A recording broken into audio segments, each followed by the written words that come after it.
Hey everyone, Mark and Joey here on a Thursday morning, and we're walking right into the NFL here. But we want to talk about, first of all, our website, ultimatesportschannel.com. We encourage you to get there. We have a complete sports news feed that you can look at every morning, see all the stories that are out there. Obviously, we can't cover them all. There's an amazing amount of stories in sports, and even the shows on TV aren't covering them for you. So if you come here with a sports feed, we have every sport around the world. I'm always amazed that some of the stuff was out there. Actually, today I saw a pizza competition. We're going to talk about ESPN was sponsoring it. ESPN, it's the ESPN the Ocho. It's the greatest week of life. Yeah, so anyway, we're going to look at some of those sports and maybe at least bring them to you. I don't think there's any knowledge required, but it was insane to watch. Anyhow, you can see that on our channel as well when you go there. But also where to find us. We're now obviously on the video podcast, also on audio podcast if you prefer to download on all the popular podcast stations. So you can see us there. Also want to mention one of our sponsors, benshot.com. This is so cool for sports guys. Beer mugs, glasses, all kinds of stuff that they stick. Like the one I'm looking at right now is a golf ball stuck in the side of the glass. Great fun to have for your football game on Sundays. We're not far from that. So you might want to get on that. We've also, as we always do, is negotiate a discount for our fans. So we have a special link on the website. You need to go there. Don't go to their website. You'll pay full price. Go to our website under our sponsors page, and you'll see that you get a discount by clicking through on our link. So real fun. Take a look at that, and you'll really enjoy that. But let's really get to our show, which is the NFL camps. We're running out of time here quickly. A whole bunch of exhibition games this weekend starting tonight. And so we're really getting into it, although the game last week was pretty bad. Obviously, you're not watching the guys that we're talking about. It clenches your thirst, though. So, yeah, it does get a game in there. And starting this week, lots of them, but lots of, obviously, guys trying out for the team. But let's talk about the real team. What is that going to look like as we get in the season? We're down to two divisions that we haven't covered yet. One being New England, and why don't we start at the top with the Patriots? All right. Well, New England Patriots, what more do you know? Defending Super Bowl champions, 3 of the last, 4. So, they've been considered, obviously, they're the greatest franchise ever, greatest team ever, but they consider to keep on getting better. And that's really the scary part, I think, about this team is that it seems like they can't really miss a beat. And part of it is because of the division, truthfully. Yeah. They can work out some kinks, maybe unlike some other teams can, because the division is traditionally very weak. Obviously, we'll get into teams on why they're weak in their division. But let's talk about New England, what they've upgraded. Not much has changed. Obviously, they kind of lost some receivers here. I think they drafted a couple receivers that look pretty good. Edelman is obviously back for the whole year instead of last year, missed a couple games.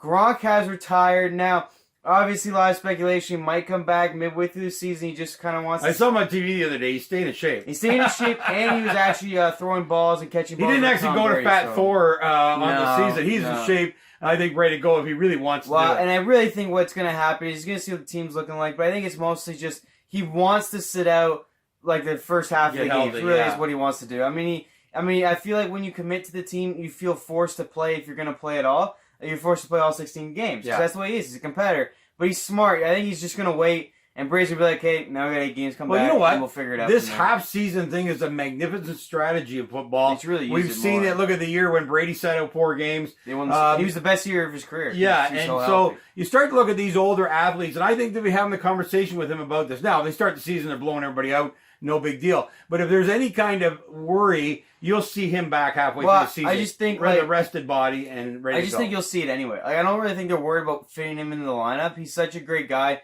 chemistry-wise, and I think he's understanding what roles he can play. He can be a run blocker or he can be a catcher. He's not a wide receiver that's going to come back and go, okay, now I want 12 balls. He's not that guy. So, really, I feel like it's just to force himself. I think it's more when you're a competitor. I didn't play football, I played many sports. When you're a competitor, you have to force yourself to take this time off. It's hard to do it yourself. So I think he retires.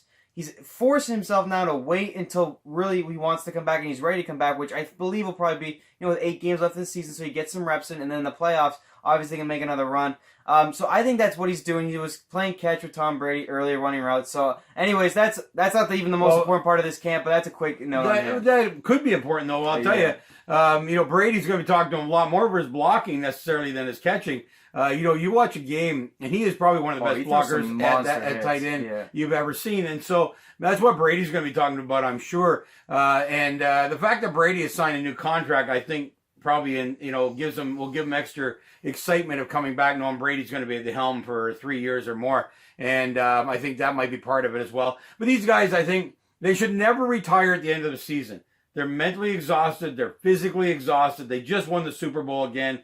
There's a whole bunch of emotions going on, and he retires in the middle of that. Then you get the whole summer to go, wow, I think I'm going to miss this. And, the mind starts to change. I think they'd all be smart to go through the summer and make any decisions just before camp. I just think it's tough for someone like him. I think it's just more of a way to force himself to wait. Like, I just feel like he's a guy that, first of all, New England doesn't want to carry space. They don't want to carry cap, right? So I bet there's just some teamwork here between him and the Patriots saying, can you just retire, gets you off our payroll, we can figure it out, and if you still don't want to come back, at least we've made changes that you actually decide retirement's great. Because that's the other worry. If you go, still the rest of the season, we'll keep you on the payroll and we'll bring you back, and then he goes, oh, I don't really want to come back. Well, now you've not adjusted your team. So I think it just allows both sides to really find out what the life is without each other, go from there, and then we'll see what happens. But anyway, they're still the New England Patriots. They have a great defense, as they proved last year in the Super Bowl, shutting down the LA Rams and winning it basically based off defense. They obviously was in an offensive battle against Patrick Mahomes, which Brady still came out and won.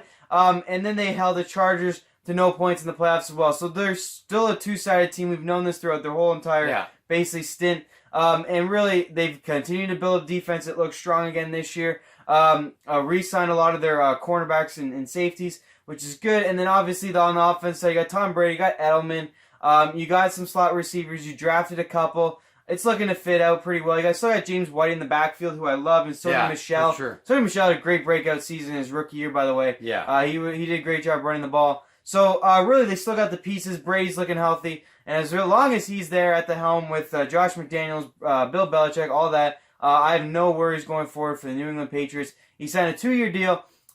It will actually vault him into the 6th highest paid quarterback. Yeah. Still cheap according to obviously what he is. But he's leaving room on the cap now. There's also, by the way, a chance he might void at the end of the year to get more cap room and then sign another deal. So, it's unbelievable, these contracts. They put in these rules. This has always been a pet peeve of mine. They put in these rules to try and make the NFL kind of even. Any team can win in a year, which they've been successful at, except for Brady. But even teams that get to play against them are different every year, and so they've achieved it. But the teams spend all their time trying to get around it. Like should be they should block all that. There's a cap. If you're paying guys money, it's part of the cap. Blah blah blah, or increase the cap, or do whatever. But this just puts a bad light on the league as well. That teams are spending all their efforts to beat the cap. I mean, I don't get it. I'll say, because the new contract this year opens $6 million cap this year. So then they say that you'll void it probably next year, create more cap room another way, sign another deal. We'll see. He might just keep this deal. One thing this deal does is that Brady's locked in, so if they try to screw him or something, he'll just be like, no, but I don't think they do that anyways. I don't think so. The owner is, and even Belichick realized the greatness of Tom Brady. But what this does... Of course, their owner's still got lots of other issues to deal with from his offseason. Yeah, but anyways, what this proves, though, is, and really the point of this is that there's Brady again, whether it's kind of twisting the rules or not, he's trying to find a way to help his team. When no other quarterback does this, they would not take a pay cut. They would not try to find ways to make the salary cap work. That's why they live on the edge. That's why he's the greatest of all time. The sacrifices, obviously still makes a ton of money, but the small sacrifice here or there that guys aren't making in order to have a good rest of the team and win titles is what's going on. So, anyways, as we do in most divisions, we predict the records, pick where they finish. First in the division, 13-3 probably. Second, maybe first in the conference. You got to worry about maybe Chargers or Chiefs racking up a 14-2 season. But I think, obviously, top 2 seed, very good season, win the division. And you're going to get them probably in the AFC championship game because they only have to win one game after that. And it's usually against a wildcard team that's already played a game, has to travel to New England, very difficult. So they will probably be in your AFC championship game and maybe another Super Bowl. I don't see much changing here. I do think they'll have some tougher games in the division. We'll talk about those teams going forward. I think there's a lot of improvement there. To upset them is unlikely, but to cause some trouble, definitely. And, we'll see what kind of toll that puts on the New England Patriots this year and going in the playoffs. Yeah, without a doubt. I mean, the biggest thing, obviously, is I don't think Brady cares where he finishes. They've got a pretty solid... Has to finish top 2, though. That's a big deal for New England. What do you mean have to finish top 2? In the conference. For what? Well, you get a bye and a home I know, field. but I just don't... I agree, but I just don't think Brady cares. I think he can win the playoffs from any position other than a wild card spot. They're going to win their division. They're going to be set up nicely that way. So we'll see what happens. Obviously, that's what's made them great. Obviously, that's why they get there all the time. They don't worry about stuff like that. They just are the best. They play that way. They talk that way. They're always ready to go. I don't think in his later career, it's a matter of where he starts. He's always going to get there in the end. And soft divisions really help with that. Just ask LeBron James about getting in the championship 8 years in a row out of the East. I mean, it's, he does have a soft conference. There's just no doubt about it. Brady needs to worry about winning 3 games or all after the playoffs start to win the Super Bowl. It's always been that way. What I like to point out is that the conference is actually very, very difficult. It's obviously the division that sets them up nicely. Yeah. You got to remember, almost every Super Bowl has been won from the AFC. You have Ben with 2, Flacco won it 1 year from there. He had 6, Manning had 2. So that division's racked up a lot of Super Bowls. It's really just the fact that, Brady gives himself a week off, typically going in the playoff time. And then going to Foxborough for any team is an absolute nightmare. We've seen and this. He loves to play the cold. Oh, he loves it, man. He owns the cold. And he's, as the best record, I think they said sub-0. He's undefeated sub-0. So on the other hand, if Miami gets through, and there's a home game in Miami, New England's out. We know that. He's been terrible. He's horrible. He can't win in Miami. Even last year we bet him in Miami, I think it was. Yeah. And it looked like can he lose? Miami Miracle. And he goes down there, and the miracle happens, and he loses. It's just, he better hope Miami never gets good enough to play against him in the playoffs. And I don't think they will. But anyways, it is an interesting point.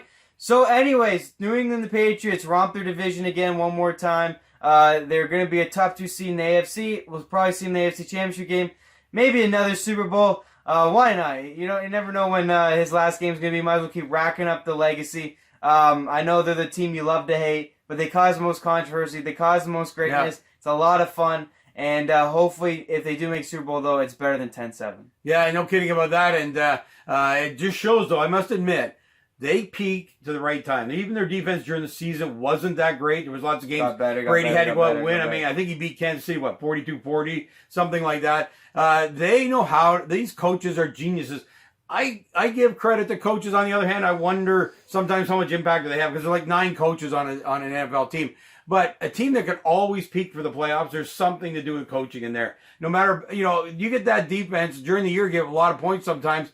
They can get to the Super Bowl and give up 3. Like, it's incredible. To the best offense. You know what I mean? One of the best offenses in the league. They're just really good at adjusting, getting better.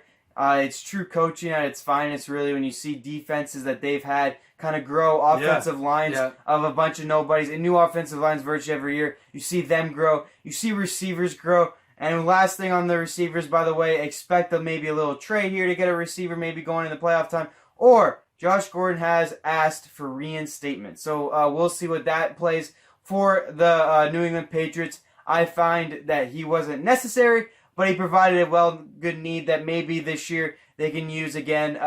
He makes some great catches. He's a great deep route. And he can get to that deep part. Take some pressure off Edelman. And they talk about Brady throwing quick all the time, these short passes, but he can let it go. Like some of the passes he made to Gordon last year were phenomenal. I'll tell you what he's good with Gordon is he's good at the lobbers. So, kind of when you say hut, Brady can throw it really high, knows how to lob it in there so that Gordon can go get it. Those are really it's not 60 yards, but it's 30, 40, and these go-get-em balls, the rest of it on his own. Gordon can go get it. So he would be a help for need. Also, what he provides is Edelman, who is your short guy, he's your first down guy. It spreads out the field if you have Gordon going down deep, which causes a threat. So, we'll see what happens in that situation. And his suspension is crap. Well, considering what some guys don't get suspended for. Considering what's going on in the world these days. I mean, marijuana is legal everywhere now. I want to look for change. Except for that. It's gotta change. It's stupid to be suspending a guy for what is now considered a recreational activity. I mean, I've never done it, but I know in Canada here, it's gone crazy. And in a lot of the sports world, they're taking out, I don't even know what the ingredient is, but these CBDs is what's in it. CBDs, And it's now become an athletic benefit to people to be able to overcome injury, be able to overcome a lot of issues they might be dealing with within the game. This is ridiculous. He's going to get suspended I believe the CBDs are okay in the NFL as well. I'm not 100% on that. I know it's okay in golf. I know a couple fighters take it, stuff like that. I'm not sure the football rule. It should be, I believe, though, whether it's legal or not, it's not the CBDs he's taking. He's No. going full on. But this guy is a talented receiver, and honestly, in my mind, if he's But if he capable played- to play, what does it matter And that if he he's played on in- weed? If he played in Colorado, it's legal. Well, So like, you got some states within the U.S. I just don't understand. actually Though, legal. I just don't understand if a guy can play. It's his own choice. Yeah. If he can play on weed, let him go. And by the way, this was a bye week, and they're targeting him because they know he has a problem.